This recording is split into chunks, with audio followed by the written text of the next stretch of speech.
रामपुर में कालू कौआ अपनी पत्नी पीलू चिड़िया के साथ रहता था। कालू बहुत ही गरीब था। वो मेहनत मजदूरी करता था और पीलू दूसरी चिड़ियाओं के घर पर काम किया करती थी। उनके 2 बेटे थे। एक दिन कालू कौआ बीमार पड़ जाता है और बहुत दिनों तक उसकी तबीयत ठीक नहीं होती है। पीलू कहती है, सुनो जी, बहुत दिन हो गए, तुम्हारी तबीयत में कोई सुधार नहीं हो रहा है, तुम डॉक्टर को दिखा लो। मेरा मन बहुत घबरा रहा है, अगर तुम्हें कुछ हो गया तो मेरा और बच्चों का क्या होगा?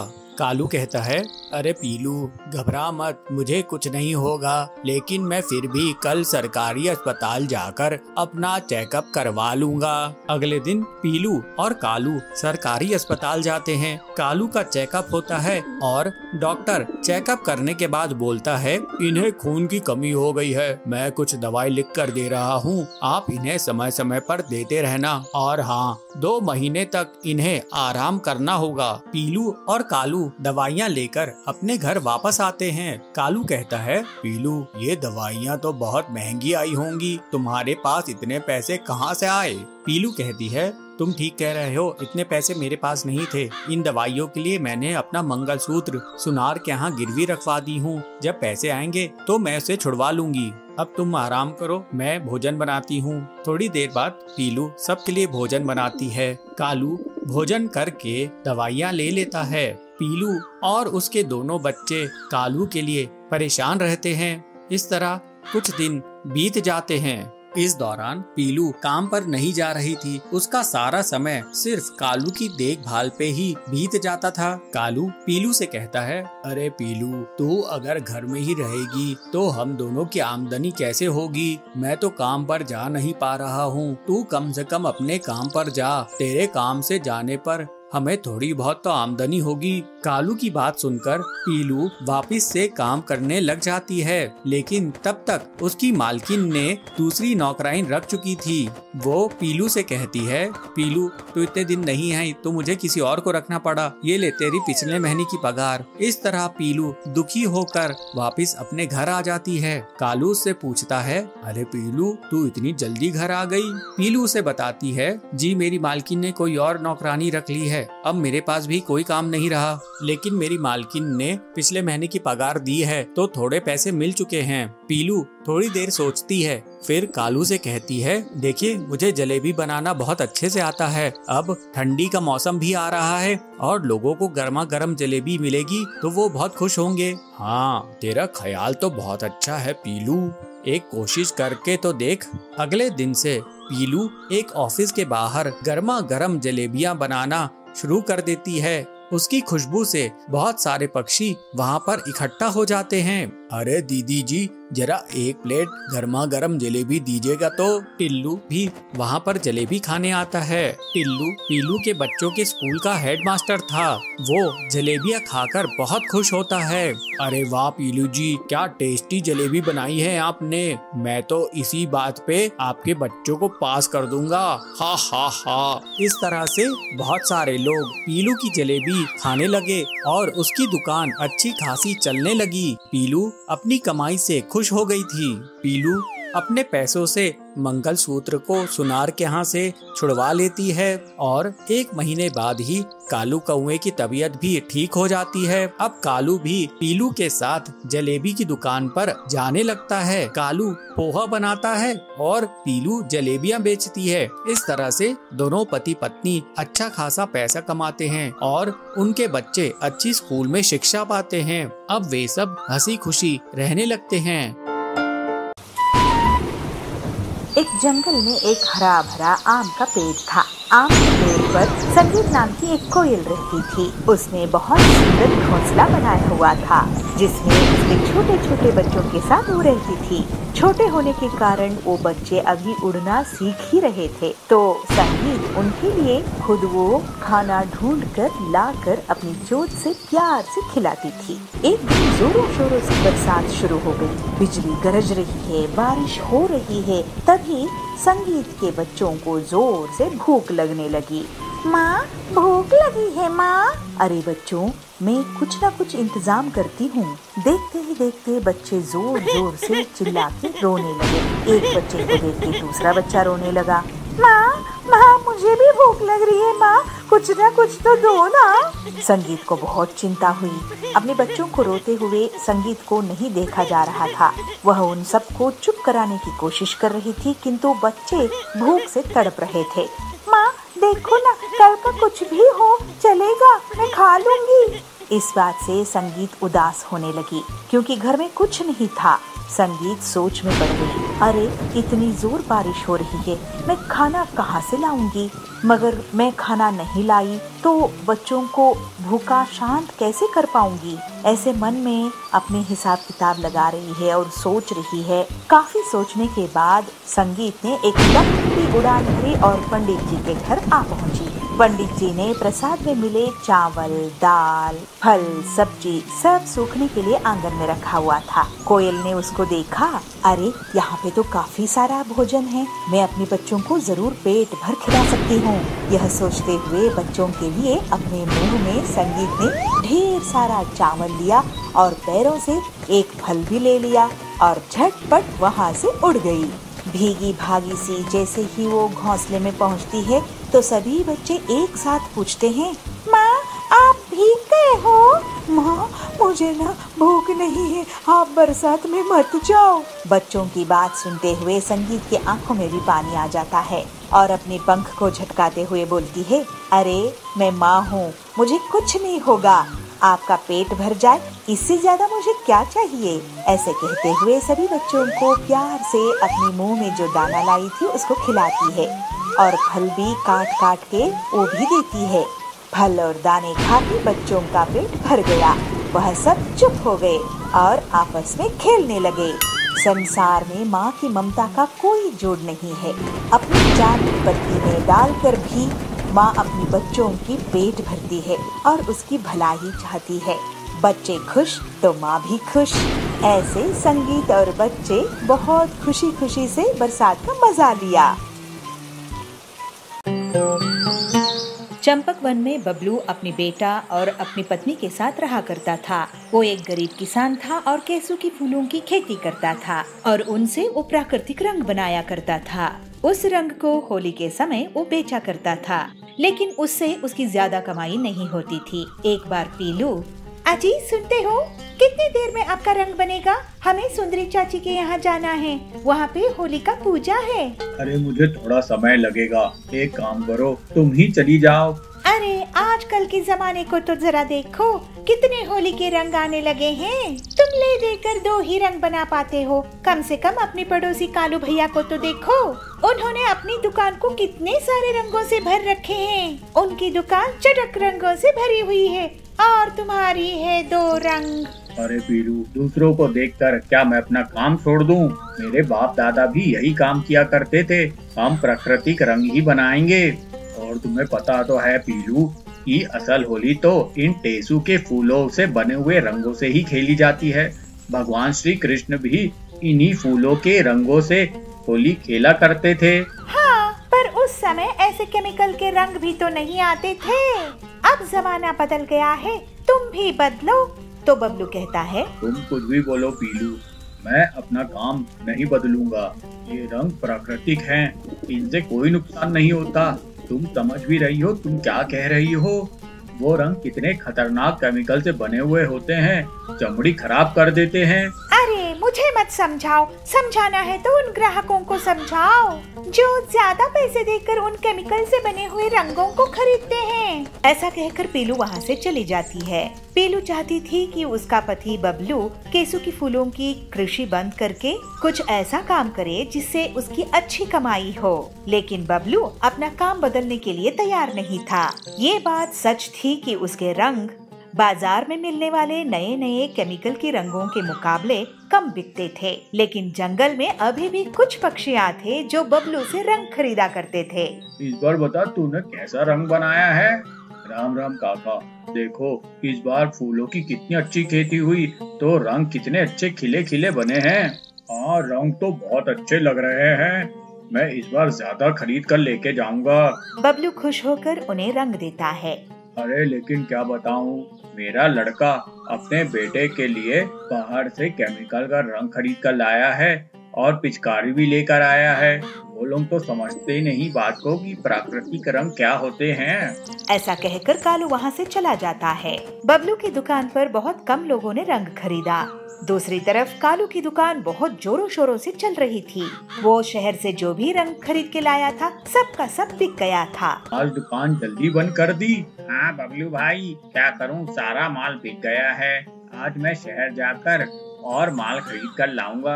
वैसे तुम्हारा क्या हाल है, कुछ कमाई धमाई हुई कि नहीं? अरे नहीं भाई, मेरी इतनी कमाई नहीं होती है। माफ करना बबलू भाई, लेकिन तुम ज्यादा बुद्धिमानी भरा काम नहीं कर रहे हो। पहले फूलों की खेती करो, उनको सुखाओ, फिर उसके बाद मेहनत करके उनसे रंग निकालो। ये सब झंझट आज के जमाने में कौन पालता है? देखो, मैं तुम्हारा धंधा खराब तो नहीं करना चाहता, लेकिन मुझे भी तो कमाई जमाई करनी है। केमिकल से बने रंग ही मुनाफे का सौदा है। देखो, तुम्हारी दुकान तो चल नहीं रही है, क्यों ना तुम मेरी दुकान में काम करने लगो। अच्छी पगार दे दूंगा, मुझे भी भरोसेमंद कबूतर मिल जाएगा। बताओ क्या कहना है तुम्हारा? अरे नहीं भैया, मैं आपके यहाँ अभी काम नहीं कर सकता हूँ। मेरी जो भी कमाई है मैं उससे संतुष्ट हूँ। अरे बबलू, तुमसे तो बात करना ही बेकार है। ऐसा कहकर कालू वहाँ से चला जाता है, पर बबलू अपनी मेहनत से प्राकृतिक रंग बनाना जारी रखता है और होली का त्योहार आ जाता है। जंगल में सभी धूमधाम से होली मना रहे थे, लेकिन बबलू के घर में उतनी खुशी नहीं। पीलू दुखी थी कि उसके पति की कमाई नहीं हो रही है और वो उसे कहती है, अरे अजी देखो ना, पूरी जंगल कितनी खुशी से त्योहार मना रहा है और एक हम हैं, हमारे पास त्योहार मनाने के लिए पैसे ही नहीं है। आखिर क्या काम आया तुम्हारा रंग बेचने का काम, वो भी होली की जैसी त्योहार में। पूरे जंगल में पक्षियाँ मिलजुल कर बहुत खुशी के साथ होली मना रहे थे, मगर थोड़ी ही देर के बाद उन सब के शरीर में अजीब सी जलन होने लगी और खुजली भी होने लगी। वो सभी पक्षी परेशान हो गए। वे लोग नदी में जाकर नहाने लगे और जब रंग उतरा देखे कि उनके पर जल चुके हैं। वे सभी डॉक्टर के पास गए। डॉक्टर ने उनकी जांच की और कहा, अरे आप लोग क्या रंग से होली खेल रहे थे कि तेजाब से? देखिए कैसे आपके पर जल चुके हैं। आप सबको स्किन इन्फेक्शन हो गया है। लगता है बहुत ही हानिकारक रंग से आप लोगों ने होली खेली है। उन पक्षियों की घर वाले काले कौवे को घेर लेते हैं और उससे पूछते हैं कि वो ऐसा कौन सा रंग लाता था। कालू उन्हें कहता है, अरे अजीब लोग हो आप लोगों को तो पता ही है कि मैं केमिकल के रंग बेचता था। आप लोग खुशी खुशी लेके जाते हो और अब मुझ पे इल्जाम लगाते हो। कालू की बात सही थी। सभी अपनी मर्जी से उसके यहाँ रंग खरीदे थे। अब तो सबकी होली खराब हो चुकी थी। अब कुछ समय बाद जब वो सारे पक्षी ठीक हुए तो वो सभी बबलू के घर पहुँचे और उससे बोले, अरे बबलू भाई, तुम ही प्राकृतिक रंग बेचा करते थे। अब हम फिर से होली मनाएंगे और पूरे जंगल के लिए तुम ही रंग बनाओगे। ये सुनकर बबलू बहुत खुश होता है। अब हर साल बबलू से ही पूरे जंगल वाले उसके प्राकृतिक रंग खरीदते हैं। इस तरह बबलू काफी सारा पैसा कमाने लगता है।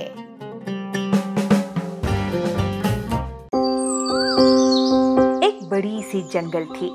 उस जंगल में नदी के किनारे एक पेड़ पर कबूतर रहता था। उसी जंगल में एक दिन कहीं से एक मधुमक्खी भी गुजर रही थी। अचानक से वह एक नदी में जा गिरी। उसके पंख गीले हो गए। उसने बाहर निकलने के लिए बहुत कोशिश की, लेकिन वह नहीं निकल सकी। जब उसे लगा कि वह अब मर जाएगी तो उसने मदद के लिए चिल्लाना शुरू कर दिया, अरे कोई तो मुझे बचाओ बचाओ, मैं नदी में गिर गई हूँ, मैं उड़ नहीं पा रही हूँ, मुझे नदी से बाहर निकालो। तभी पास के पेड़ पर बैठे कबूतर की नजर उस पर पड़ गई। कबूतर ने उसकी मदद करने के लिए तुरंत पेड़ से उड़ान भर ली। नदी के पास जाकर बैठने वाली कबूतर सोचती है, अरे इसको कैसे बचाएं? ये तो इत्तू सा मधुमक्खी है। हाँ, आइडिया। ऐसे कहते हुए एक तरकीब सोचती है। कबूतर ने एक पत्ते को अपनी चोंच में पकड़कर उसे नदी में गिरा दिया और मधुमक्खी से कहा, अरे मधुमक्खी, आप न इस पत्ते पर बैठ जाओ, मैं अपनी चोंच में इसे लेके नदी से बाहर उड़ जाऊंगी। हाँ, आपकी आइडिया तो बहुत ही अच्छी है, आप बहुत होशियार हो, मैं जरूर उस पत्ते पे बैठ के नदी पार करूंगी। वह पत्ता मिलते ही मधुमक्खी उस पर बैठ गई। थोड़ी ही देर में उसके पंख सूख चुके थे। तब वह उड़ने के लिए तैयार थी। इस बात को कई दिन बीत चुके थे। एक दिन वही कबूतर गहरी नींद में सो रही थी और तभी एक लड़का उस पर गुलेल से निशाना लगा रहा था। कबूतर गहरी नींद में थी, इसलिए उसे इस बात की एहसास नहीं हुई। लेकिन उसी समय वहाँ से एक मधुमक्खी गुजर रही थी, जिसकी नजर उस लड़के पर पड़ गई। यह वही मधुमक्खी थी जिसकी जान कबूतर ने बचाई थी। अरे बदमाश लड़के, कबूतर सो रहा है तो उसको निशाना बना रहे हो। देखो मैं क्या करती हूँ। मधुमक्खी तुरंत लड़के की ओर उड़ गई और उसने जाकर सीधे लड़के के हाथ पर डंक मार दिया। मधुमक्खी के काटते ही लड़का तेजी से चिल्ला पड़ा। उसके हाथ से गुलेल दूर जाकर गिरी। अरे बहुत जलन हो रही है, मधुमक्खी ने मुझे काट लिया, अब मैं क्या करूं? कहते हुए रोने लगा। लड़के की रोने की आवाज सुनकर कबूतर की नींद खुल गई थी। वह मधुमक्खी के कारण सुरक्षित बच गई थी। कबूतर को सारी माजरा समझ में आ गया। उसने मधुमक्खी को जान बचाने के लिए धन्यवाद बोली। अरे मधुमक्खी, तुम तो मेरी जान बचाई, वरना इस बदमाश लड़के ने तो मुझे निशाना बना लिया था। अरे मैंने आपकी उपकार नहीं भूली। ऐसे दोनों बात करते हुए जंगल में उड़ गए। हमें भी जरूर मुसीबत में फंसे व्यक्तियों को मदद करनी चाहिए। इससे हमें भविष्य में इसके अच्छे परिणाम जरूर मिलते हैं। अच्छा कर्म से अच्छा फल। मल्हार नगर में डोलू मोलू दो भाई थे। दोनों खूब खेलते, पढ़ाई करते और कभी कभी खूब लड़ाई भी करते थे। एक दिन दोनों अपने घर में पीछे खेल रहे थे। मुझे वो बैट दो, मैं पहले बैटिंग करूँगा। मैं क्यों दूं? मैंने टॉस जीता है। दोनों में अनबन शुरू हो गई, मगर क्रिकेट तो खेलना था दोनों को। तभी वहाँ पे उसके दादाजी आते हैं। क्यों झगड़ रहे हो बच्चे? देखो ना दादाजी, मैंने टॉस जीता है, मुझे बैटिंग करने नहीं दे रहा है। अरे बोलू, टॉस अगर उसने जीता है तो उसको देना चाहिए ना। तो मोलू कहता है, टॉस जीता तो क्या हुआ, आने से पहले हम दोनों में बात हुई थी कि मैं पहले बैटिंग करूंगा। ऐसे इन दोनों की झगड़ा देखते हुए दादाजी को कुछ समझ में नहीं आता है। तो दादाजी सोचते हैं इन दोनों को खेलना तो है, मगर खेलने से पहले झगड़ा खत्म करना है। तो दोनों बच्चों को सामने बुलाते हैं और बिठाते हैं। बिठा के उनको समझाते हैं कि दूसरों की भलाई या तो खुशी में अपनी खुशी छुपी होती है। दादाजी के बात मानते हुए मोलू ने डोलू को बैटिंग करने के लिए दिया। जब वो दोनों खेल रहे थे, वहाँ एक कमरे में बिल्ली के दो छोटे छोटे बच्चे थे। उनकी रोने की आवाज सुनाई दी। ये दोनों वहाँ पे जाकर झांक के देखते हैं, बिल्ली की माँ कहीं गई हुई थी। दोनों बच्चे अकेले थे। डोलू मोलू को पहले समझ में तो नहीं आया कि बच्चे क्यों रो रहे हैं। तो डोलू कहता है, लगता है इनकी माँ इन्हें छोड़ के चली गई है। अरे शायद उसकी माँ खाना ढूंढने गई होगी। ऐसे दोनों में चर्चा शुरू हुई, मगर बिल्लियों ने जोर जोर से चिल्लाना बंद नहीं किया। तब दोनों ने तय किया है कि उनको भूख लगी है, इसीलिए वो चिल्ला रहे हैं। तब उनको दादाजी की बात याद आती है। दादाजी ने समझाया था कि दूसरों की भलाई में हमें खुशी मिलती है। तो दोनों दौड़ के दादाजी के पास जाते हैं और कहते हैं, दादाजी दादाजी, बिल्ली के बच्चों को बहुत भूख लगी है। आप चलिए ना, देखिए ना, हमें समझ में नहीं आ रहा है क्या करें। दादाजी को इनकी बातों का जरा सा भी अंदाजा नहीं था, तो समझ में भी नहीं आया। तो दादाजी इन दोनों के साथ चलते हैं कि बिल्ली के बच्चे कहाँ हैं देखने के लिए। दादाजी ने देखा कि दोनों बिल्ली के बच्चे भूखे थे। दादाजी ने उन दोनों बिल्ली के बच्चों को खाना खिलाया और अरे डोलू मोलू, जाओ और एक एक कटोरी दूध लेके आओ। जब डोलू मोलू ने 2 कटोरी भर के दूध लाया तो बिल्ली की बच्चों के सामने वो दूध रखे उनको दूध पिलाया। तब जाके बिल्ली की बच्चे की भूख शांत हुई और दोनों बच्चे चिल्लाना चीखना बंद कर दिए। उनकी चीख बंद होने से डोलू मोलू बहुत खुश हुए और दादाजी ने डोलू मोलू को शाबाशी दी। शाबाश डोलू मोलू, आप दोनों ने दूसरों के भूख समझे और दोनों बिल्ली के बच्चों को खाना भी खिलाया और दूध भी पिलाया। तो क्या हम इनके साथ खेल सकते हैं दादाजी? दादाजी मन में ही मुस्कुराते हुए, हाँ क्यों नहीं, अब ये भी तुम्हारे दोस्त हैं। तो डोलू मोलू दो के साथ दो दोस्त मिल गए। इस बात को समझते हुए बहुत खुश हुए और बिल्ली की बच्चों के साथ खेलते कूदते अपने दिन बिताए।